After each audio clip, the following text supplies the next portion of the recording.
안녕하세요. 의학식품 논문 읽어주는 남자 이기호입니다. 여러분들 유방암, 우리나라에서도 아주 흔한 암 중에 하나인데요. 유방암과 연관이 있는 것, 흔히 뭐 여성 호르몬을 섭취한 것과 연관이 있다, 이런 얘기들은 많이 들으셨을 텐데, 혹은 뭐 대장암 그러면은 대장암과 연관된 것, 뭐 육류 섭취를 많이 하면 대장암에 걸릴 가능성이 높아진다, 이런 얘기도 많이 들으셨죠? 그러면 혹시 육류 섭취가 유방암의 위험을 높일까요? 그냥 얼핏 들으면 단순한 것 같지만 거기에 대해서 결론을 정확히 잘 알고 계시지 못하죠. 네, 제가 아주 흔히 예상할 수 있는 결론이 아니어서 오늘 이 논문을 소개를 해드리려고 하거든요. 오늘 제가 읽어드릴 논문은 과연 붉은색 고기 혹은 가공육의 섭취가 유방암과 연관성이 있는지를 본 메타 분석 연구예요. 영국에서 시행한 논문이고요. 유럽암학회지 2017년에 수록된 논문입니다. 영국에서 유방암은 아주 흔하다라고 시작을 하고 있어요. 이 연구자들은 육류와 가공육을 섭취를 했을 때 유방암의 위험과 연관이 있는지를 조사하였다. 메타 분석을 시행을 하였다. 이렇게 쓰고 있고요. 40세에서 69세 사이에 27만 3,466명의 여성을 분석에 포함시켰습니다. 굉장히 많은 그런 대상자들이 포함이 되었죠. 자, 바로 그냥 제가 결과를 말씀드리도록 할게요.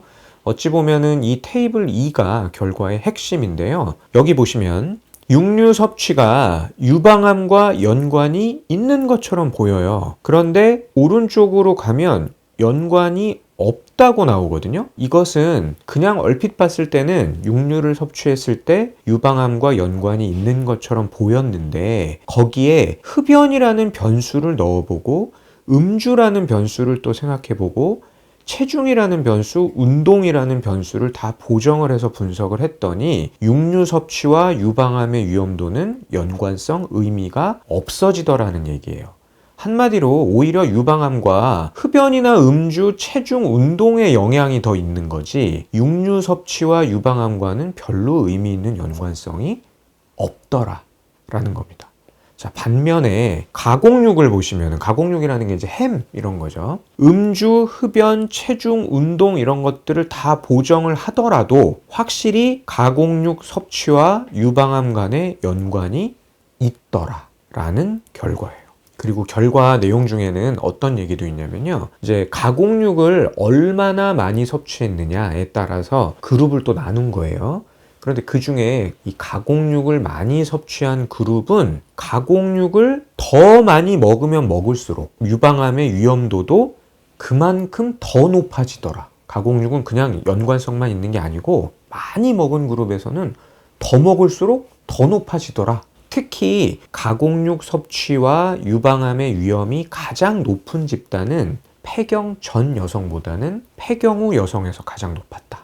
이런 결과도 보여주고 있어요. 결과만 가지고 본다면은 특히 폐경 후의 여성에서 가공육 섭취를 많이 하면, 그것도 많이 먹으면 많이 먹을수록 유방암의 위험도는 더 높아진다. 제일 위험하다. 이렇게 볼 수가 있겠죠.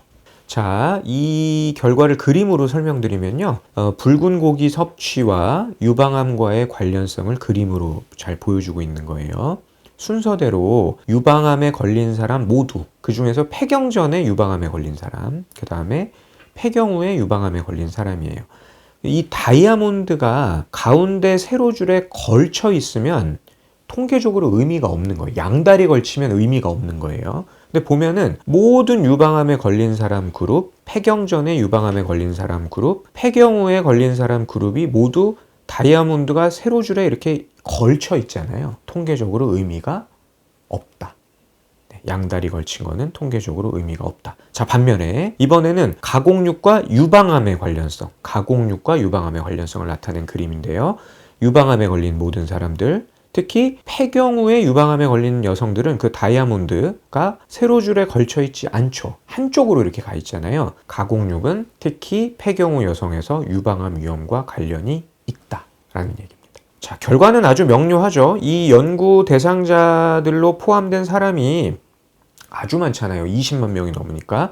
그런 연구 결과에서 그냥 붉은색 고기를 먹는 것은 유방암과 별로 연관성이 있다. 네, 이런 결과구나라고 이해를 하시면 되겠고요. 다만 그래도 생각해 볼 것은 이것은 영국의 백인 여성들을 대다수로 포함시킨 그런 연구이고, 또 생각해 보면 고기를 어떤 식으로 먹었느냐, 직화했느냐, 뭐 삶아 먹었느냐에 따라서 조금 결과들이 상이하게 나올 수는 있어요. 그렇기 때문에 뭐 이 결과만 가지고서 붉은색 고기는 유방암에는 괜찮다, 이렇게까지 단정시킬 수는 없겠죠. 그러나 상대적으로 고기를 먹는 것은 유방암과는 연관이 그렇게 많지 않은 것 같다, 이 정도의 결론은 내릴 수 있겠고요. 중요한 것은 가공육을 섭취하는 것은 확실히 유방암의 위험도를 높이는 것과 연관이 있다라는 거잖아요. 특히 누구에게? 폐경후 여성에게. 폐경후 여성에서 가공육을 많이 먹으면 먹을수록 유방암의 위험도가 높아질 수 있다라는 것은 핵심적으로 나타내주는 결과이니까 이것은 꼭 참고로 하셔야 되겠습니다. 사실 그리고 오늘 결과는요, 유방암에 관련해서만 말씀을 드린 거잖아요. 붉은색 육류를 섭취하는 것은 대장암이나 이런 것들의 위험도를 높인다라는 것은 이미 또 정설로 알려져 있기 때문에 오늘 결과를 가지고 이걸 또 너무 일반화해서 이기호 박사가 빨간색 고기는 먹어도 괜찮대, 이렇게 생각하시면 또 안 되겠습니다. 네. 특히 햄 같은 가공육은 꼭 유방암 결과가 아니더라도 어느 누구가 햄이 좋다라고 얘기하지는 않지 않습니까? 네, 그런 측면에서 햄과 같은 그런 가공육은 유방암의 위험도를 높일 가능성도 있겠구나라는 것에 좀 참고로 하시면 좋을 것 같습니다. 제가 나중에 또 유방암과 직접적으로 연관이 있는 이 가공육 말고요, 연관이 있는 많은 또 영향력이 있는 그런 변수들, 어떤 것들이 있는지 또 논문을 통해서 자세히 설명을 드리도록 하겠습니다. 지금까지 의학식품 논문 읽어주는 남자 이기호였습니다.